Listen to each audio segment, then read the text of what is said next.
Bismillahirrahmanirrahim. Assalamualaikum warahmatullahi wabarakatuh.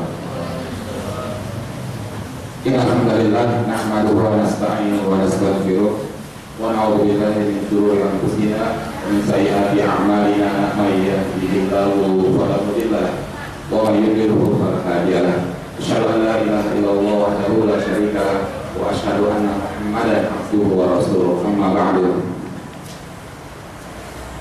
Pertama-tama, ikhwatillah, bersama-sama panjatkan puja dan puji syukur kita kepada Allah Subhanahu wa taala yang telah memberi kita nikmat, bukan hanya nikmat, beribu-ribu nikmat ya, yang tidak akan pernah sanggup kita hitung satu persatu.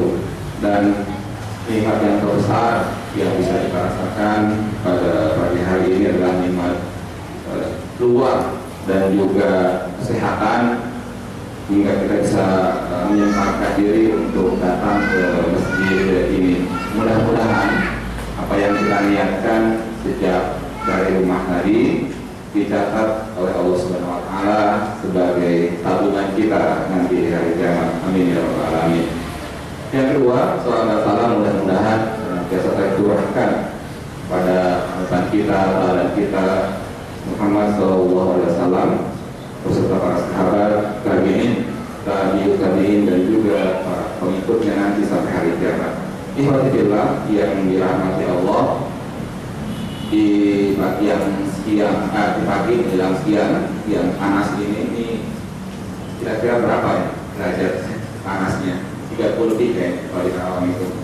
Ini kita semua diberi kesempatan oleh Allah Subhanahu wa taala untuk melanjutkan kajian kita tentang sejarah Nabi sallallahu alaihi wasallam. Dan dalam catatan saya ini sudah pertemuan yang ke-9, 10 ya, 10, bahkan ini sudah masuk ke, kalau yang dicatat, yang ada mungkin sampai 12 ya. Jadi hampir setahun kita sama-sama belajar tentang sirah nabawiyah. Dan pada kesempatan ini kita juga sudah masuk tentang kajian ya yang periode Madinah. Kalau sebelumnya saya sudah menyampaikan di pertemuan yang ke-9, ada nggak yang hadir setiap pekan sirah nabawiyah? Ganti-ganti ya, ganti-ganti. Ya, jadi mungkin orangnya ganti-ganti dan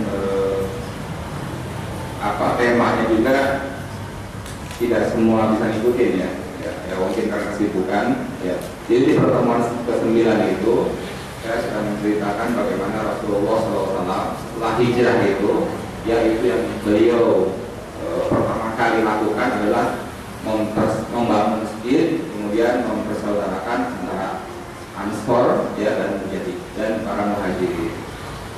Kenapa kok saya langsung membahas tentang periode Madinah tanpa pernah membahas hijrah?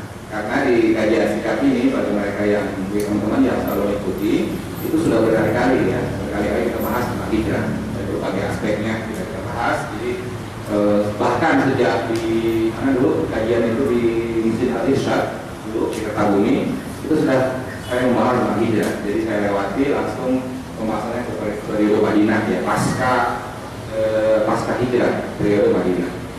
Karena sudah berkali-kali kita bahas hijrah. Akan tetapi bukan berarti tema hijrah itu kita lewatkan begitu saja. Bisa antum ya baca sendiri, cari-cari di internet apa hikmah dan pelajaran yang terbesar yang bisa kita ambil, yang kita bisa aplikasikan dalam kehidupan sehari-hari ya. Apalagi ini momennya kan mau tahun baru Islam, kita lagi tahun baru Islam ialah biasanya digunakan oleh orang-orang sebagai momen untuk membaca kembali ya, mempelajari kembali tentang hijrah. Nah, di pertemuan kemarin, di bulan kemarin saya sudah menceritakan bagaimana tujuan Rasulullah SAW mempersaudarakan orang-orang Ansor dan Muhajirin. Bahwa kata seorang penulis sirah nabawiyah almarhum Dr. Ramadan Al-Budi, ulama di Syria, itu menyebutkan bahwa tidak mungkin sebuah negara ya dibangun tanpa ada persaudaraan sesama masyarakatnya. Jadi kalau masyarakatnya dia konflik saja, kayak di Afrika, ya beberapa negara Afrika itu sampai sekarang, daerah Rwanda, kemudian wilayah-wilayah Afrika Utara juga seperti itu. Suku-sukunya masih kuat. Ada suku-suku yang mereka tidak pernah damai. Nah, biasanya negara yang seperti itu negaranya miskin. Kedua itu secara keamanan juga, ya, secara keamanan itu juga tidak terjamin.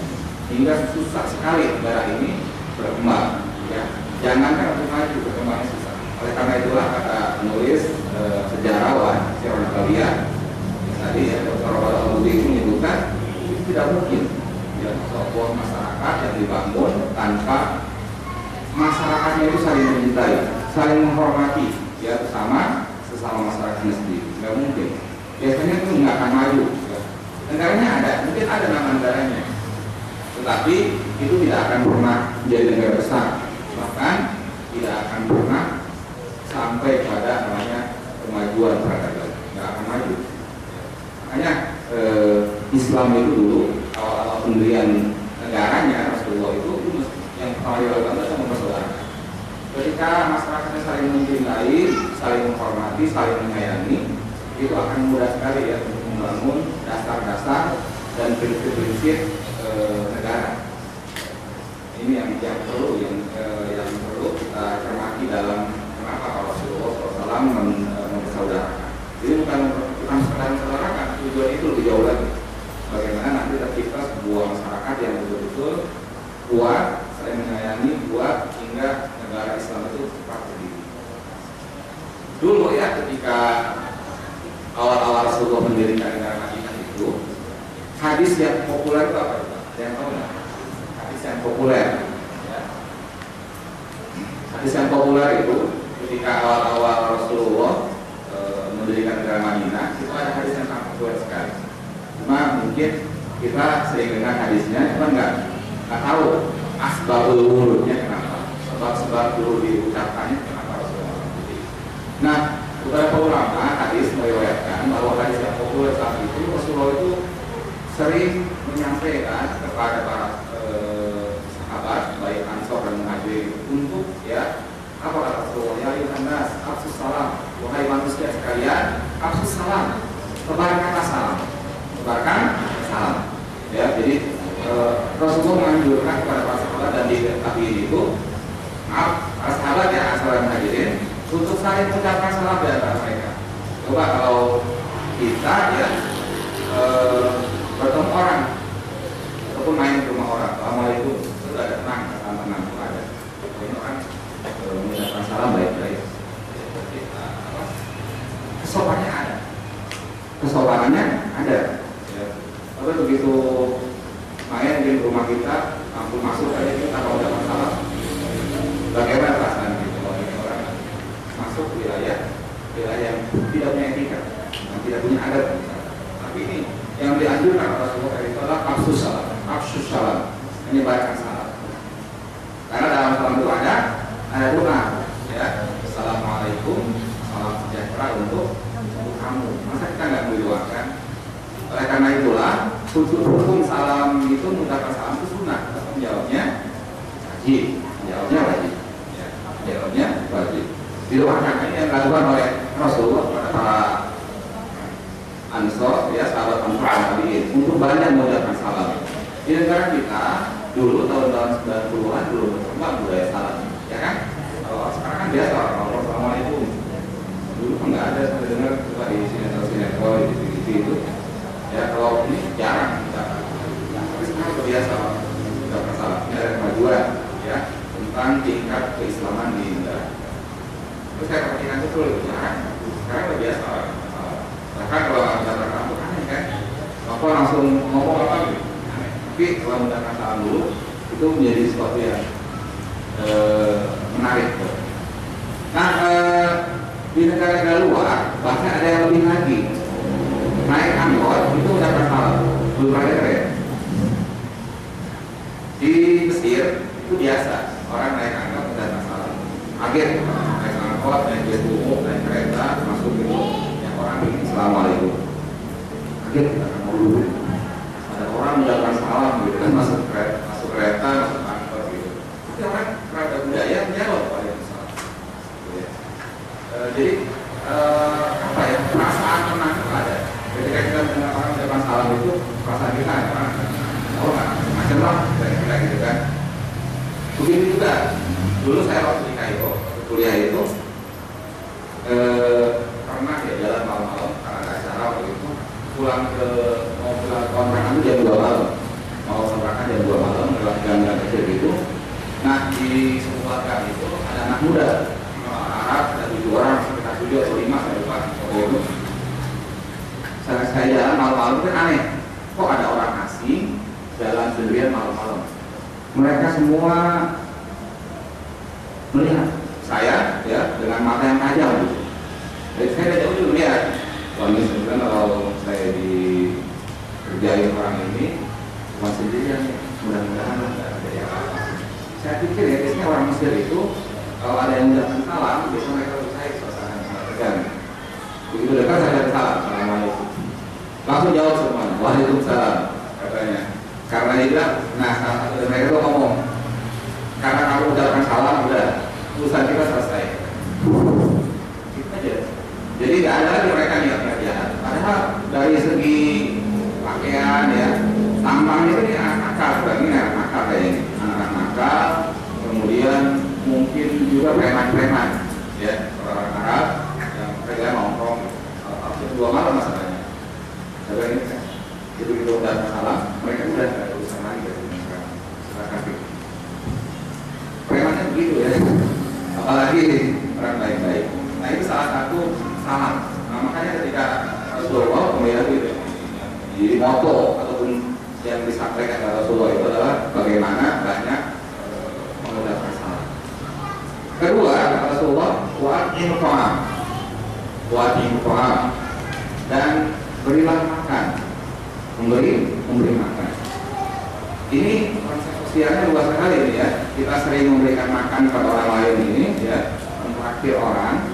Itu biasanya kalau kita gemar mentraktir orang lain ya, mengasih ongkos mungkin ya.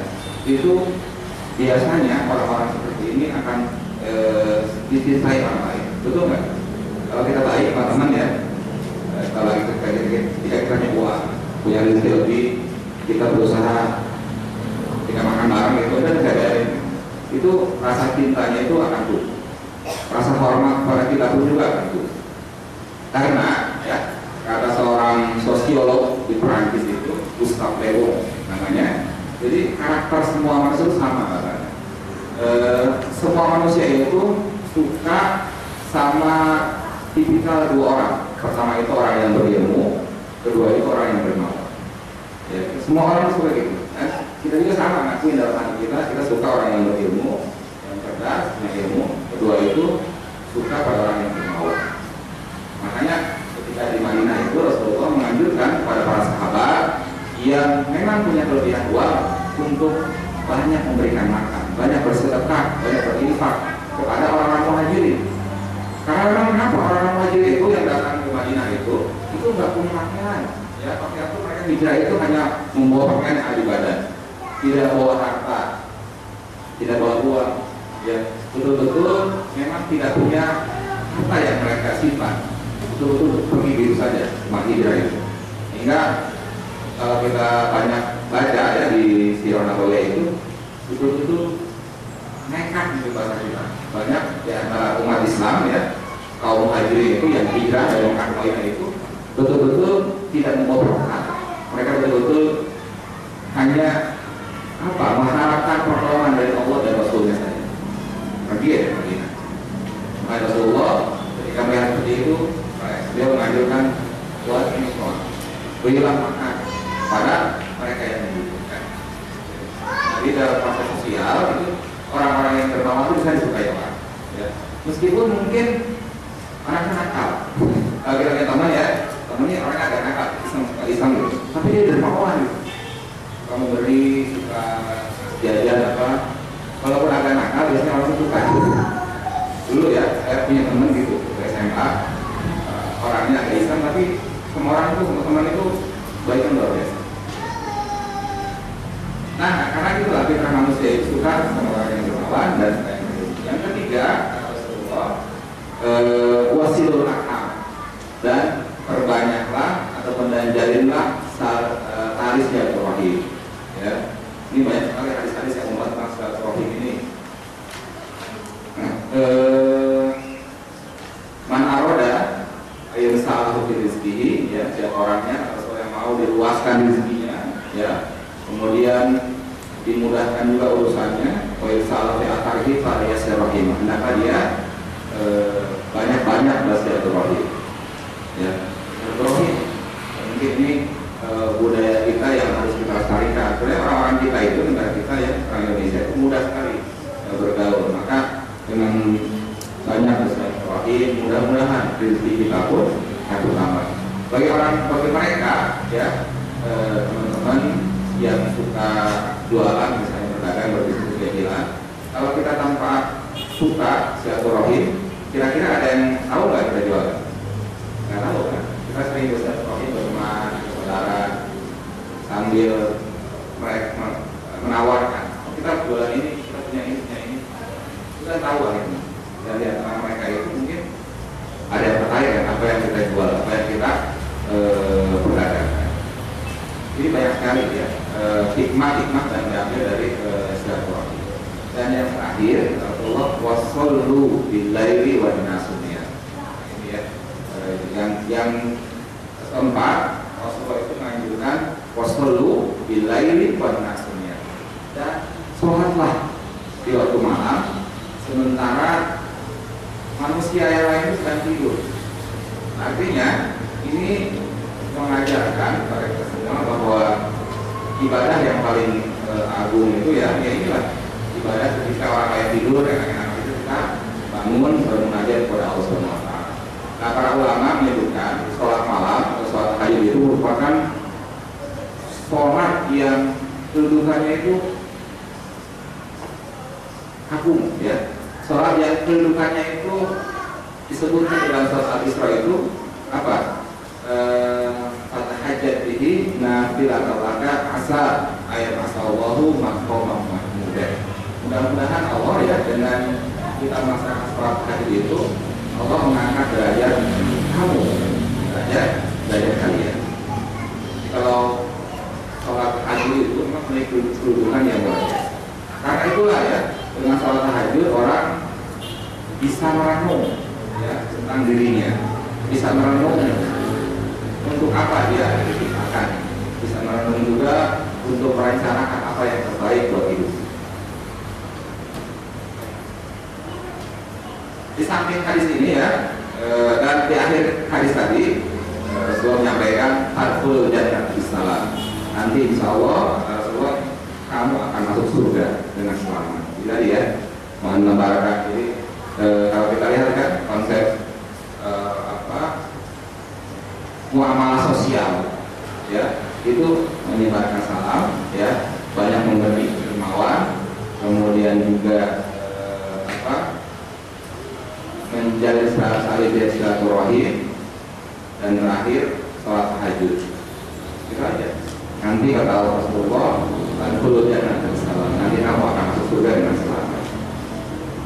Nah, hadis ini ya itu hadis yang populer ketika di awal Rasulullah datang ke Madinah. Di antara hadis-hadis lain banyak sekali yang semuanya itu dibangun untuk menjalin persaudaraan antara masyarakat Islam saat itu. Misalnya al-mu'minu lil mu'mini, ya, seorang muslim untuk muslim yang lainnya itu kal dunyani yashuddu ba'duhu ba'd. Ibaratkan sebuah bangunan. Rasulullah sebuah bangunan yang saling menguatkan satu dari yang lain. Kalau satu sakit, maka yang lain pun akan merasakan.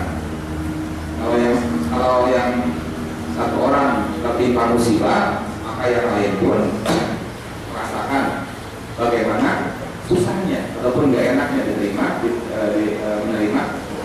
musibah.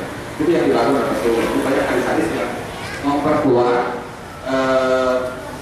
memperkuat ukhuwah ya antara masyarakat Islam yang ada di Madinah saat itu. Nah, itu adalah di makalah yang sahabat itu ya telah mempersaudarakan Muslim dan Ansor. Kemudian Rasulullah membuat juga dasar-dasar negara atau al-asas al-jumhuriyah mungkin bahasa Arabnya, ya, membuat dasar-dasar negara. Di antaranya bangun masjid, ya, nomor satu itu masjid dijadikan bukan sekedar tempat sholat. Kalau zaman sekarang kan banyak masjid-masjid itu sehabis sholat ditutup, ya, tutup gitu aja. Sehingga masjid itu ramainya itu ataupun dibuka itu waktu sholatnya dari waktu. Bukan hanya di Indonesia, banyak, ya, negara-negara luar pun begitu. Banyak negara luar masjid itu digunakan hanya sholat saja. Nah, tetapi kalau kita lihat sejarah zaman dahulu, Rasulullah itu tidak menjadikan sebagai tempat sholat saja, tapi Rasulullah menjadikan masjid itu sebagai Islamic Center, pusat kegiatan keislaman, pusat kegiatan keislaman. Dia pengajian, mungkin juga di luar waktu sholat, ya, bisa jadikan acara-acara sosial, bazar, kemudian ada perdagangan dan lain sebagainya. Di negara kita sudah berkembang seperti sekarang masjid. Kalau kita lihat kan, saya biasa ngisi, pernah beberapa kali ya ngisi kajian di Jumat di Masjid Polisi Indo, daerah Polisi Indo mana? Tarik ya? Itu masjid itu kalau selesai Jumat itu ramai. Dan di berbagai negara di dunia seperti itu sekarang itu mulai berkembang. Selesai sholat 5 waktu, kata Jumat, setelah itu ramai orang berdagang. Nah, itu mungkin apa ya? Di Singapura masjid lebih keren lagi, ya. Di Singapura itu masjid dibuat konsep yang sangat luar biasa. Saya juga pernah menyampaikan. Masjid itu dibuat seperti bagaimana orang tuh betul-betul nyaman ketika datang ke masjid. Jadi ada taman untuk bermain anak-anak, ada ruang istirahat, ada perpustakaan, ada ruang keluarga bagi yang mereka yang itu istirahat di masjid. Jadi seharian, ya, kalau saya lihat ada videonya kesimpan di masjid itu bagaimana orang betah seharian di masjid. Ya, ada kantinnya, ada tempat bermain anak-anak, ada perpustakaannya, ada tempat kajiannya dan lain sebagainya. Ini ketika hari libur, Muslim di Singapura itu ketika hari libur Sabtu Minggu mereka biasanya mengaji Islam. Seharian itu mengaji Islam, betah di masjid. Kadang-kadang kita kenapa kok nggak betah di masjid? Masalahnya kadang-kadang masjidnya nggak bersih, masjidnya panas di suatu, masjidnya panas, kemudian tidak ada semua. Tapi negara luar, ya, masjid itu bersih, pakai AC dan dibuat senyaman mungkin hingga orang-orang, ya, bisa betah tinggal di masjid berlama-lama di masjid. Nah, selanjutnya, ya, sudah bisa baca sendiri ya di masalahnya, menggait ketua, kemudian menggait perdamaian, ya, antar warga negaranya, mengeluarkan hak dan kewajiban bagi warga negaranya, membuat konstitusi atau undang-undang yang kita kenal dengan Piagam Madinah itu, kemudian membuat sistem pertahanan negara, membuat pasukan Islam yang dipimpin oleh para sahabat, oleh Bukhari dan lain sebagainya, kemudian juga pelaksanaan dasar-dasar keuangan negara. Ini sebenarnya kalau di buku sejauh itu jarang dibahas masalah ekonomi itu, ya. Padahal kata para ulama yang lain, pembangunan sistem ekonomi itu penting, cuma kadang-kadang tidak dibahas, gitu, ya. Nah, setelah membuat itu, ya, setelah menyelesaikan politik dan konstitusional undang-undang yang termaktub dalam Piagam Madinah itu, kemudian Rasulullah membuat sistem keuangan, sistem ekonomi dan keuangan negara sesuai dengan ketentuan Al-Quran, ya. Nah, ada beberapa prinsip dalam ekonomi yang dijelaskan dalam Al-Quran. Pertama itu, Allah SWT adalah penguasa tertinggi sekaligus pemilik absolut untuk alam semesta. Jadi hakikatnya, ya, harta apapun yang dimiliki seorang umat Islam itu hanyalah titipan, karena penguasa tertinggi sekaligus pemiliknya Allah Subhanahu wa Ta'ala. Ini yang disampaikan oleh Rasulullah kepada para masyarakat Islam saat itu. Yang kedua, manusia itu hanya khalifah saja. Khalifah itu dalam arti bahasanya artinya yang memakmurkan, yang memimpin dan memakmurkan bumi, itu aja intinya. Jadi dia bukan pemilik. Tugasnya seorang khalifah itu memakmurkan dan memimpin bumi. Ya. Karena bumi ini milik Allah Subhanahu Wa Taala. Itu dalam konsep Al-Quran. Manusia itu hanya memakmurkan saja. Ya, semuanya titipan. Kita meninggal akan dikembalikan lagi pada yang punya. Meninggal juga nggak bawa apa-apa. Nah, ini ya yang dibangun oleh Rasulullah. Kemudian yang ketiga itu bahwa semua yang diberi dan didapatkan manusia pada dasar itu atas izin Allah. Kekayaan, harta, jabatan yang dimiliki oleh orang manusia itu sebenarnya Allah, atas izin Allah, atas izin Allah. Oleh karena itu, ya, ketika membuat konsep ekonomi, Rasulullah itu menjelaskan bahwa manusia yang kurang beruntung, yang ada kemiskinan, yang fakir dan miskin itu punya hak, ya, atas kekayaan bagi mereka yang lebih kaya. Oleh karena itu, ada bahasa sederhananya, ada kewajiban zakat, ada kewajiban infak dan sedekah bagi mereka yang kaya. Itu yang dilakukan Rasulullah. Ada hak katanya. Ya, mereka yang kaya, yang punya duit, itu punya hak. Ada haknya untuk orang-orang yang tidak punya. Yang fakir dan miskin itu ada haknya. Oleh karena itulah zakat itu wajib. Zakat itu wajib, ya, bukan sunnah zakat itu. Ada orang mengatakan, oh zakat kan sunnah. Dari mana zakat? Sunnah. Wajib zakat itu. Ya. Kalau sudah sampai nisabnya, sudah sampai ukurannya. Ya. Kalau UMR itu berapa? Di Karawang itu paling tinggi 24 ya. Itu belum sampai. 24 betul ya? 28. 2,4 yang non otomotif ya. Iya. Kalau yang otomotif itu 2,8. Itu tinggi sekali. Di Indonesia itu paling tinggi di Karawang. Ya, di tempat lain itu masih di bawah Karawang. Paling tinggi Karawang. Tapi kalau kita per bulan dapat dari sekitar itu 2,8 belum sampai untuk wajib zakat. Setahu saya itu seorang itu wajib zakat kalau penghasilannya itu di 3.700.000 sekian, itu sudah wajib zakat. Nanti ada undang-undangnya yang berlaku ya, siapapun mereka yang gajinya di atas 3.700.000 sekian itu sudah ada kewajiban zakat. Semua orang akan diberlakukan di negara kita. Saya pernah dengar gitu ya, undang-undangnya akan dibuat mereka untuk ada kewajiban zakat. Nah, sementara yang belum ya, yang belum sampai itu ya, kita bisa membuat sedekah ya, dengan sedekah, dengan infak dan sebagainya. Zakat itu ya, perlu kita ingat, itu belum membuat orang jadi dermawan. Belum, ya, orang itu belum disebut dermawan kalau baru bayar zakat, itu wajib. Tapi ketika dia sudah bayar zakat, kemudian berinfak juga, itu baru ya, dia termasuk orang-orang yang dermawan. Zakat itu belum membuat orang dermawan, wajib karena orang yang sudah sampai penghasilannya atau katanya maka wajib zakat. Berapa? 2,5%. Ya, 2,5%. Kalau kecil 2,5% itu baru berhitung ya. Ya. Dibandingkan pajak lebih besar pajak. Pajak berapa dari penghasilan? Ya, 2% ya. Pajak zakat kecil. Maka di Saudi itu ada dua opsi. Ya, di Saudi itu dua opsi. Orang boleh milih bayar zakat atau bayar pajak. Ya, yang non muslim dia wajib bayar pajak. Bayar pajak wajib, tapi yang muslim itu bayar zakat saja. Maka kemarin itu saya pernah dengar di Saudi itu ya, harta yang dari zakat yang dikumpulkan dan tidak bergerak saja itu sampai 1.000 triliun. Sampai 1.000 triliun. Saudi Arabia itu nomor 1 dia pengolahan zakatnya. Sampai 1.000 triliun ya, di Saudi Arabia. Negara kita itu besar juga sebenarnya, ada sekitar 100 potensinya ya, kayak tahun itu lumayan besar, tapi mungkin pengolahannya belum.